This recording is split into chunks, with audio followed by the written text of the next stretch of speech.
merupakan buah dari usaha kerja keras dan konsistensinya dalam terima kasih Cesi.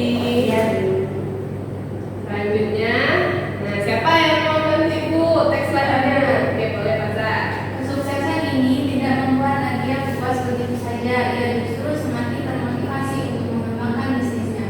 Selain memperluas variasi jenis pempek, ia membuat beberapa cabang baru di Kota Palembang untuk memenuhi permintaan yang terus meningkat. Dengan strategi pemasaran yang efektif dan cita rasa pempek yang khas, pempek Nadia semakin dikenal luas hingga mencapai kota-kota besar dan kota-kota sekitar. Dedikasinya yang tinggi akhirnya membuat usahanya menjadi lebih besar. Kini, Nadia telah sukses membuka banyak cabang pempek di berbagai kota besar di Indonesia. Kesuksesannya tak hanya memberikan keuntungan bagi dirinya, tetapi juga memberikan lapangan pekerjaan bagi banyak orang.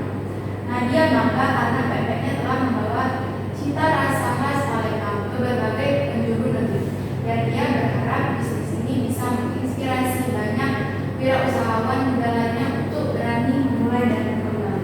Oke, terima kasih Faza. Nah, dari teks yang kalian baca tadi, judulnya apa tadi? Dari pedagang kecil dalam memiliki cabang. Nah, teks ini tadi menceritakan tentang siapa? Nadia. Oke, Nadianya ngapain tadi dalam cerita ini dia? Membuka usaha besar. Iya, usaha pempek, bisnis pempek. Nah, gimana usahanya? Berkembang atau bagaimana? Ya, berkembang. Nah, terus dia punya, kalau berkembang dia punya apa lagi tadi? Iya.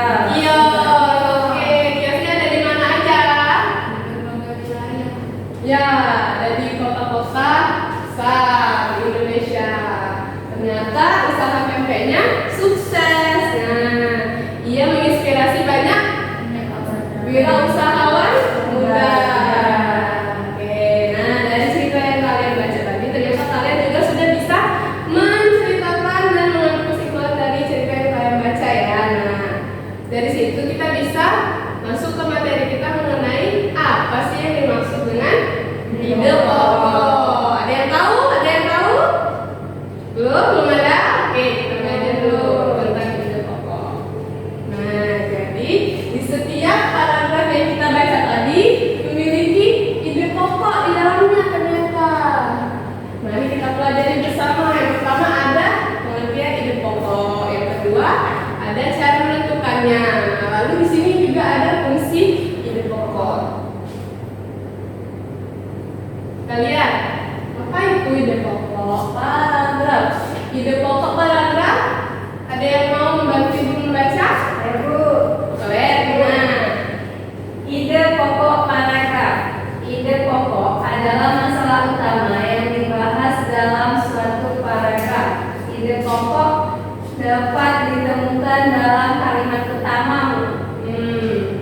Jadi ide pokok tadi masalah utama yang dibahas dalam suatu paragraf. Nah, ide pokok itu terdapat di mana? Dapat ditemukan di mana? Di kalimat utama ternyata.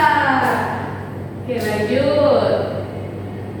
Apa sih kalimat utama yang mau bantu ibu membacanya? Ibu. Boleh, Cesi. Kalimat utama, kalimat yang berisi pokok pikiran utama atau ide pokok dan menjadi dasar untuk mengembangkan paragraf. Letak kalimat utama itu ada 3. Ada yang pertama deduktif, berada di awal paragraf. Ada induktif, berada di akhir paragraf. Dan campuran, berada di awal dan di akhir paragraf. Oke, nah jadi kalimat utama tadi apa? Berisi pokok pikiran utama, ide pokoknya. Nah, ternyata letak kalimat utama itu ada berapa? Ada 3. Apa aja yang pertama? Deduktif. Yang kedua? Yang ketiga? Oke, sekarang kita sudah tahu ada 3 jenis letak kalimat utama. Selanjutnya, nah jadi sebetulnya ide pokok itu ada bermacam-macam penyebutannya. Faza. Jadi yang pertama ada gagasan utama, yang kedua ada pikiran pokok, yang ketiga ada pikiran utama. Selanjutnya ada gagasan pokok, yang terakhir pokok pikiran. Jadi kalau di soal nanti disuruh menentukan gagasan utama, kalian jangan bingung karena sama aja dengan ide pokok. Nah, penyebutan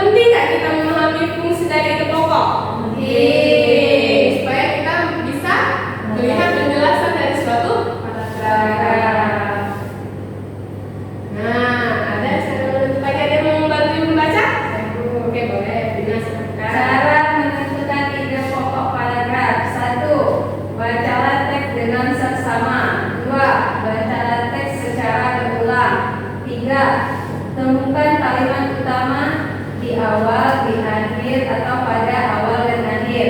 Yang keempat, ide pokok terdapat pada kalimat utama yang ditemukan. Oke, nah terima kasih ya Vina. Jadi di sini ada berapa langkah untuk menentukan ide pokok? Ada 4. Ada 4. Yang pertama, bacalah teks dengan seksama. Jadi kalian harus membaca dulu ceritanya ya, seluruhnya harus kalian baca dulu. Selanjutnya setelah membaca ternyata perlu diulangi supaya kita mengerti ya, mengerti inti dari cerita itu. Nah yang ketiga, selanjutnya menemukan kalimat utamanya. Nah di setiap paragraf itu pasti ada kalimat utama. Yang terakhir adalah ide pokoknya sudah pasti berada di kalimat utama. Oke, mari kita lihat.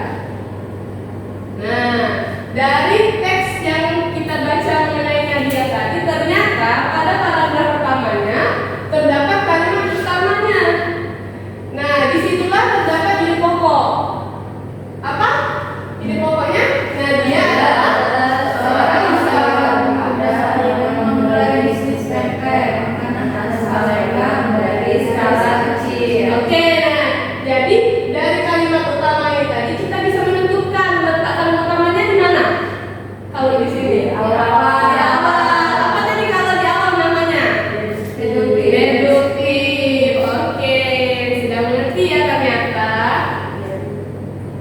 Oke, nah materi kita sampai di sini. Selanjutnya ibu mau kalian mengerjakan LKPD ya berdasarkan kelompok yang sudah ibu bagi. Ini untuk Faza, ini untuk Katrina, ini untuk Jessie. Nah, di LKPD itu sudah ibu sertai dengan kartu cerita. Coba dilihat kartu cerita punya kalian ada enggak? Ada. Dihitung kartu ceritanya itu ada 6. Coba lengkap enggak ya kalian? Lengkap. Oke, nah setelah kartu cerita itu kalian baca ya kartu ceritanya masing-masing. Nah, lalu jangan lupa dibaca petunjuk pengerjaannya yang ada di LKPD kalian. Oke? Oke, silakan dikerjakan.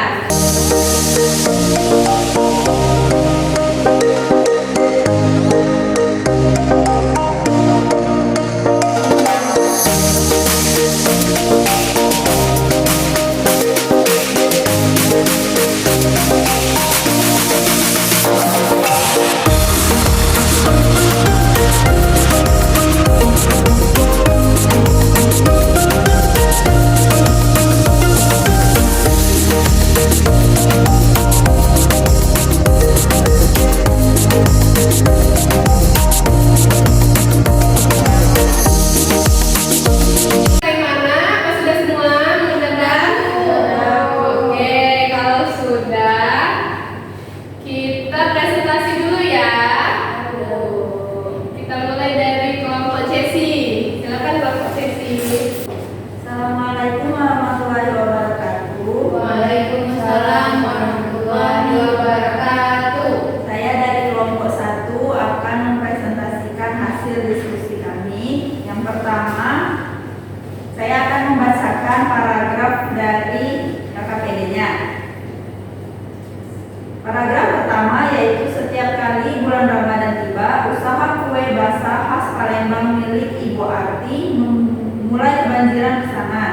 Rumahnya di pinggir kota Palembang berubah menjadi dapur produksi yang ramai dengan aroma lezat kue-kue tradisional khas seperti maksuba, lapis kojo, kue 8 jam, dan kue serikaya. Kue-kue ini dikenal memiliki rasa khas yang berbeda dari kue basah pada umumnya. Berkat kepiawaian dari Ibu Arti meracik resep warisan keluarga, pesanan kue basahnya semakin diminati sehingga mencapai omset ke jutaan rupiah setiap kali lebaran tiba. Oke, itu paragraf yang pertama. Oke, betul nggak? Oke, coba lagi. Lanjut ke paragraf kedua yaitu Ibu Arti merintis usaha kue basah dari nol. Dimulai dengan menjual beberapa loyang kue di pasar tradisional. ia hanya mengandalkan modal kecil dan keterampilan membuat kue yang diwarisi dari ibunya. Namun semakin lama semakin banyak orang yang memesan langsung ke rumahnya, terutama setelah kue-kue khas buatannya mulai dikenal lezat dan autentik. Kini jelang Lebaran, Ibu Arti bahkan menerima pesanan dari luar kota Palembang, terutama dari perantau yang rindu dengan cita rasa khas dari Palembang. Oke, itu paragraf Kedua. kedua. Oke, selanjutnya.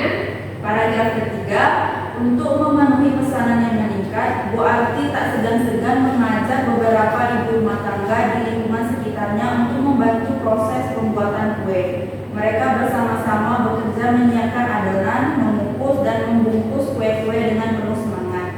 Suasana penuh kebersamaan ini bukan hanya memudahkan proses produksi, tetapi juga memberikan tambahan penghasilan bagi tetangga yang membantu. Kehangatan dan semangat kerja kolektif ini telah menjadi bagian dari tradisi Ramadan dan Lebaran bagi Ibu Arti dan para ibu yang membantunya. Oke, itu paragraf Ketiga. Lanjut paragraf keempat. Selanjutnya pertanyaan dari KPD-nya. Ide pokok paragraf 1, yaitu kue basah khas Palembang milik Bu Arti mulai kebanjiran pesanan tiap Ramadan tiba. Oke, nah bagaimana teman-teman? Untuk jawaban kelompok Cesi paragraf satunya itu ide pokoknya betul nggak? Oke, lanjut. Kemudian jenis paragrafnya di awal paragraf yaitu deduktif. Oke, selanjutnya. Ada ide pokok paragraf kedua yaitu usaha kue basah Ibu Arti dirintis mulai dari nol. Oke, Jenis paragrafnya deduktif. lanjut. Ide pokok paragraf ketiga, ibu rumah tangga di lingkungan sekitar Bu Arti diajak dalam proses pembuatan kue. Jenis paragrafnya deduktif. Dan ide pokok paragraf ke-6, kue basah Bu Arti menjadi bagian di tradisi Lebaran dan kebahagiaan berbagi makanan khas. Jenis paragrafnya induktif atau diakhirkan. Oke, terima kasih Cesi. Apakah teman-teman ada yang ingin ditanyakan kepada Cesi? Nggak ada. Oke, kalau begitu terima kasih Cesi. Kita beri tepuk tangan dulu untuk Cesi. Karena sudah berhasil mempresentasikan hasil pekerjaannya. Oke, selanjutnya Evina, silakan maju presentasikan hasilnya. Baik, assalamualaikum warahmatullahi wabarakatuh. Waalaikumsalam Warahmatullahi wabarakatuh. Nama saya Atina, saya dari kelompok 2 akan presentasikan hasil dari jawaban KPD saya. Oke. Yang pertama, kelompok Evina untuk menyusun Menyusun teks ceritanya. Sudah disusun belum? sudah Bu. Sudah, oke, coba dibaca. Oke, yang pertama itu setiap kali bulan Ramadan tiba, usaha kue basah khas Palembang milik Ibu Arti mulai kebanjiran pesanan. Rumahnya di pinggir kota Palembang berubah menjadi dapur produksi yang ramai dengan aroma lezat kue-kue tradisional khas seperti masuba, lapis kojo, kue 8 jam, dan kue sikaya. Itu yang kedua. Ya. Yang ketiga, untuk memenuhi pesanan yang meningkat, Ibu Arti tak segan-segan mengajak beberapa ibu rumah tangga di lingkungan sini. Yang keempat, meskipun permintaan tinggi, Ibu Arti sangat memperhatikan kualitas setiap kue yang diproduksi. Ia memilih bahan baku berkualitas seperti telur bebek segar untuk kue masuba. Oke, selanjutnya saya akan membacakan hasil LKPD saya. Oke. Tolong didengarkan ya teman-teman yang lain. Ide pokok paragraf pada paragraf yang pertama, yaitu setiap kali bulan Ramadan tiba, kue basah khas Palembang milik Ibu Arti mulai kebanjiran pesanan. Oke, selanjutnya. Yang kedua, Ibu Arti merintis usaha kue basah dari nol, dimulai dengan menjual beberapa loyang kue di pasar tradisional. Oke, selanjutnya. Yang ketiga, Ibu Arti mengajak ibu rumah tangga. Ide pokok paragraf yang keenam yaitu kue basah Bu Arti menjadi bagian dari tradisi Lebaran. Oke, nah teman-teman ada yang mau ditanyakan nggak, Ervina? Nggak ada juga. Oke, kalau gitu terima kasih Ervina. Terima kasih. Kita beri tepuk tangan dulu untuk Ervina. Terima kasih Bu. Oke, selanjutnya.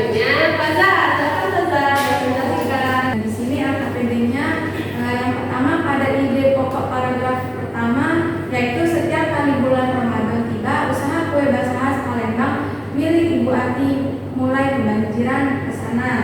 Oke, itu ide pokok ya. Yang pertama, Oke. lalu ide pokok yang paragraf kedua, Ibu Arti merintis usaha kue basah ini dari nol. Dimulai dengan menjual beberapa loyang kue di pasar tradisional. Yang paragraf ketiga, Ibu Arti mengajak ibu rumah tangga di lingkungan sekitar untuk membantu pembuatan kue. Paragraf keempat, Ibu Arti memperhatikan kualitas kue yang diproduksi. Paragraf kelima, Ibu Arti menginspirasi warga sekitar karena keberhasilannya dalam mengelola usaha. Dan yang terakhir, paragraf keenam, kue Ibu Arti menjadi bagian dari tradisi lebaran dalam kebahagiaan berbagi makanan khas. Oke, terima kasih Faza. Apakah teman-teman ada yang ingin ditanyakan kepada Faza? Tidak ada. Oke, kalau begitu kita beri tepuk tangan dulu untuk Faza. Silakan. Oke, kalau Ibu lihat dari presentasi semuanya sudah mengerti ya materi yang dibacakan hari ini? Ya, oke. LKPD-nya boleh dikumpulkan lagi.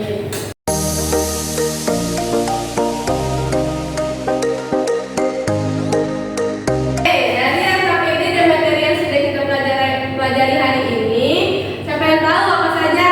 Oke, angkat tangannya. Siapa yang tahu kita belajar apa aja hari ini?